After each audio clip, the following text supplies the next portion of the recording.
guys, what's up and welcome back to another Coffee Talk podcast episode. I'm so excited to hang out today, sip this nice warm beverage. I made a salted caramel reishi hot chocolate or hot cocoa.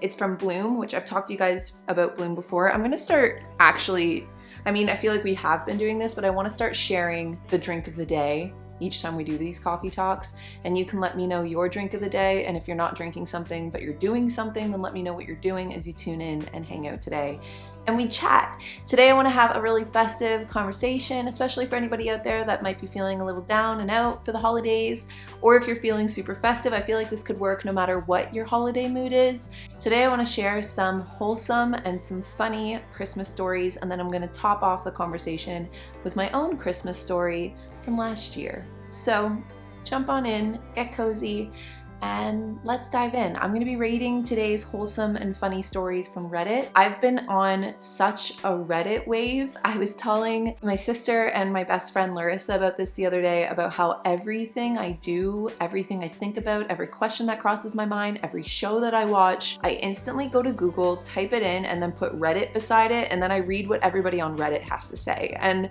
I don't know why I love it so much. I have a Reddit account, or I did have a Reddit account under Koze-y, which is gonna be obsolete now, but I feel like I need to make myself a Reddit account solely for how much I've been using it lately. I went and read about Firefly Lane. I sometimes just go on Am I the Asshole when I'm bored and wanna read stories. And to anybody that doesn't use Reddit, things like Am I the Asshole is a subreddit where people go and they say, okay, here's my situation. Like, am I being the asshole in this situation, or am I right to be like justifiably angry or to have done what I did, etc. There's so many wormholes that you can fall down on Reddit. And today's wormhole, we're gonna go down funny and wholesome Christmas stories, as I mentioned. So let's dive in. So this one's actually from 12 years ago. This happened when I was in middle school. My grandma's house was in Chicago and very small. We have a fairly large family, so seating was always a hassle. The tables would line the walls with just enough room for the chairs pressed up against the wall. My seat was placed in the dead center, the farthest away from leaving the dining room. Therefore, if I wanted to enter or leave, I would have to have 5 people get up and shimmy across to let me out. So a brilliant idea pops in my head. I just crawled under the table and threw the chair into the spot. Everything worked out as planned. Then when I was finished eating, I also ate fast, and I finished really fast. I really wanted to leave. I thought the best idea was to crawl through my chair, one of those metal folding chairs, and just like before, crawl under the table and out the other side. Well, I guess I ate too much and got fatter. I didn't realize that until I was halfway stuck in the chair. I started to panic. I was stuck. Eventually, my cousin saw me struggling and pointed and laughed. One thing led to another, and my entire family was dying laughing and taking photographs of me. I started crying and screaming to get me out of the chair. Put him in the chair! You didn't tell me about the chair! They tried pulling me out, but I was really stuck in there. My dad ended up having to take the chair apart to get me out. Pretty much, I have never lived that moment down. Every Christmas, I hear the same story. TLDR. Got stuck in a chair. Okay, depending on how old you are, how old are you in middle school? We don't have middle school where I live in Canada. That could be traumatizing, that like you're stuck. That gives me claustrophobia. Like you're stuck and nobody's helping you, everybody's just laughing at you. I think that would sit somewhere deep in my subconscious. Okay, what else we got? 2 years ago, I decided I was going home for Christmas for the first time in 10 years. My grandfather had just had a massive heart surgery to install an LVAD, and had been in the hospital since the beginning of November. By some sort of miracle, he was released from the hospital the day before I arrived, and for the first time in 10 years, every member of my family was together on Christmas Day. My grandfather started crying while we were opening presents. He said, "This is the best present I could have ever asked for, and I wasn't sure I would live to have all my girls in the same place again." He's the only man in the family. I've never seen my grandfather cry before, and all of us started crying because we were so happy. Now 2 years later, we are trying to do it again. In 2 weeks, my grandparents will be celebrating 50 years together, and if I can get enough money together, we'll all be there to surprise them. Oh, I wish there was a follow-up so we could know if that happened, because that was posted 9 years ago. Last year, I had no money for a tree or anything. I sold all of my records just to buy a couple Santa gifts for my son. Was not planning on crying today. My working hours were cut from full-time to barely working the month prior to Christmas, so I was barely making enough to feed myself, let alone room for extra. This makes my heart heavy. I went to the local food bank to get a small amount of food when the director noticed my real needs. She ended up not only getting me the regular amount of food for the month, but proceeded to provide a full Christmas dinner for my child and I. She then somehow got my information to a local chapter of the Salvation Army. The Salvation Army came to my aid on the eve of Christmas with a tree, gifts for both myself and my child, and just little extras including 2 stuffed stockings. I cried out of joy intensely and have been ever grateful. I have since given time to local food banks and try to donate anything and everything whenever possible. Cheers. Okay, I knew that we were gonna get some wholesome stories. And I don't mean to sound cliche or corny, but I feel like that is literally the point of Christmas, that spirit of Christmas, that people just give, and they give without any expectation in return. Like, I don't know, I wouldn't say that we've gotten away from that. I don't mean to Cindy Lou Who, Where Are You Christmas? But I do feel like sometimes we can get lost in the, I don't know, like the consumerism side of Christmas, if you will, and forget what Christmas is really about, which is like the spirit of Christmas, which is truly just giving and showing up for people and family, like in the last story. And yeah, I don't know. I feel like that girl from Mean Girls right now that's like, Wish that I could bake a cake made out of rainbows and smiles and we'd all eat it, be happy. But it's true. I mean, I definitely sometimes get lost in the stress and the chaos of Christmas, of like trying to get everything done in time, and then you forget that it's really, if you're with your family and you have a warm home and you have food on the plate and you have the people you love, like everything else is just extra. Okay. I always slept in my little sister's room on the floor on Christmas Eve because when we were little, I didn't want to be awoken by Santa coming on the main level of our house. On Christmas morning, we'd wake up early and wait on the stairs until my dad went downstairs and got his camera ready and said it was okay to come down. It was the best Christmas memory ever. Now that I'm moved out and married, my sister still misses when I used to sleep in her bedroom on Christmas Eve. Okay, that one's gonna make me cry too because I did that with my siblings.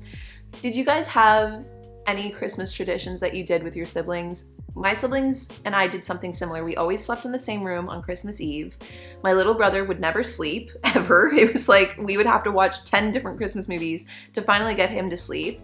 And then we would always wake up and we would know if Santa had come because our stockings would be at the door of the bedroom, whatever bedroom we were sleeping in.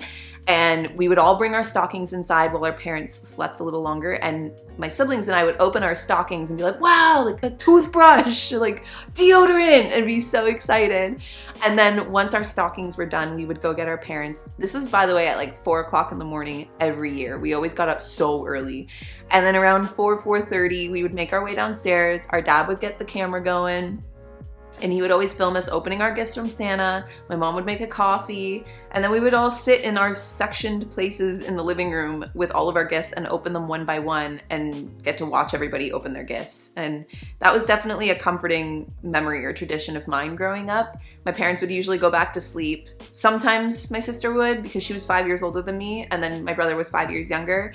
But most of the time, me and my siblings would stay up and like just chill with all of our new Christmas stuff. And then once it was like 8 o'clock or 9 o'clock in the morning, we'd all get ready, go to my Nana's and Papa's house, and then open gifts from my Nana and Papa, who always went all out. I think my favorite top best Christmas would have been 2011, so 11 years ago. Dad got a Christmas bonus that year, so I got a new guitar for Christmas. It's the guitar that I still have, and I specifically wanted this guitar because it looked like Taylor Swift's guitar.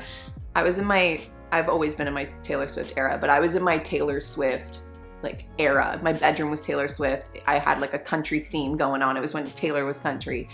And anyway, I got this guitar, and then when we went to our Nana's and Papa's house, my Nana and Papa got my sister and I tickets to the Speak Now tour, and I cried. And I don't cry easily, especially in front of people, but I cried. It was the best Christmas ever. And I think it was also, not to be too depressing, but probably the best Christmas because it was the last Christmas all of us were together as a family. My parents split up in 2012, so that's kind of depressing, but it's true. It was the best Christmas. We ended with a bang, you know? What was your best Christmas? Let me know in the comments. Okay, let's go back to a funny Christmas. I feel like we need a good funny Christmas story to override the depressing story I just told you. When I was 16, I got the classic Charlie Brown Christmas tree. My mother found an ad in the local paper for cut Christmas trees at the local tree farm and asked me if I would be willing to take my brother that Saturday to pick up a tree, as she was going to be on call all weekend and my father was working that day as well. "Just write a check for the tree and I'll reimburse you," she told me. I took my brother and a friend of his to the address in the ad that Saturday morning and checked in with the owner, who was sitting in the shed just off the road. "Go down that hill and park in the lot. Then there's a path that should take you to the trees," he said. He gave me instructions on how to cut the tree and said that we could pay on our way out. We were the only car in the lot and it took us a while to find the path, but we followed the instructions and soon found ourselves in a thick wooded area. This being Oregon in December, it was raining, of course, but being proper Northwestern teenagers, we were dressed like Kurt Cobain in our Pendleton shirts and hiking boots, so we soldiered into the woods looking for a tree the right size to cut. After about half an hour of searching, we finally found a scraggly tree the right size about 10 feet down the slope in a ravine and half walked, half slid down to reach it. We cut it down, dragged it up through the mud and wet leaves to the path, then carried it to the car. It was at that point, once we reached the parking lot, that we saw not only a number of other cars parked nearby, but several people carrying beautiful, lush, bushy trees from a field in the opposite direction from where we had come. It turned out that there were 2 paths from the parking lot, and we had obviously taken the wrong one. We tied our humble little tree to the top of the car and made our way back down the hill to the shed. The owner asked us where we had found such a skimpy tree we were presented with. After hearing our story, he charged us half price. It was late in the day by the time my mother got home, at which point we had already got the tree secured to a stand and installed in the library where it belonged. To say that she was underwhelmed by its presence was an understatement. However, once we told her about our experience at the tree farm, in air quotations, fair play to her, she decided that it made for a good story and suggested we go ahead and put the lights and ornaments on it and to use some extra tinsel to fill the gaps. Oh, everybody look at the tree! Oh, I love this tree! Between the unusual annual Charlie Brown Christmas references, I'm reminded of that rainy morning one December when, soaked and covered in mud, my brother and I dragged a decidedly unimpressive tree into our family house and used some extra tinsel to fill the gaps. That's actually a really cute story. And now I'm curious, I know I've asked a lot of questions today, but do you guys do real trees or do you do fake trees? I grew up always using fake trees, and it wasn't until I met my boyfriend that I started doing real trees, and now we go to a specific Christmas tree farm that he worked at as a teenager and knows the family of. They're super sweet, and it's Ian's Christmas tree farm, if anybody in the Ottawa area wants to know. There's like a whole Christmas experience. They play movies at night, they have a skating rink, it's a vibe, you should go. But yeah, now I'm a real Christmas tree gal. My husband had dementia for almost a decade. He has almost no short-term memory. He can no longer read, use a phone, or use a credit card. 6 years ago, when the Christmas catalogs came, I saw a tablecloth I wanted, but it was sold out. On Christmas morning, there was an unwrapped box under the tree. Somehow, my husband had found the right catalog, the right tablecloth, called them, and convinced them to find a tablecloth to send in time for Christmas. I won't ever know how he did it, but it was the best gift ever. These are so freaking wholesome, I can't. My daughter and only child, Kalyn, was killed by a drug driver in 1994. It nearly destroyed me, but I kept going somehow. I had a favorite picture of Kalyn from when she was about 3 on Christmas Day, with me sitting on the floor and her sitting in my lap. The bond between us was so beautiful.